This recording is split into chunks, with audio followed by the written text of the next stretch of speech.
and we would always say, "What are you saying? Why is everyone already conceding this battle about open standards, about free collaboration, about designers and developers? Why is people?" So that was a huge uptick. Yes, it didn't get misrepresented at all. We were growing already very decently, month over month, I have to say.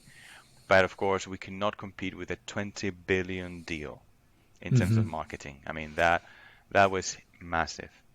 But interestingly, other than the numbers, like, and we grew, I don't know, 500,000% in uh, self-host instances, or we had all, we basically had to redo our scales, for our metrics, right? Because they were now legacy.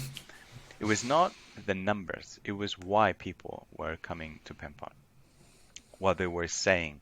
And what these people were saying, and many journalists did not get, really did not understand, was they were really emotionally stressed by the Hmm. news.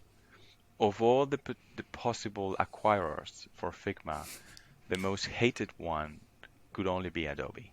And Yeah. Adobe had acquired Figma, despite the fact that Figma had declared itself a few years ago the anti-Adobe design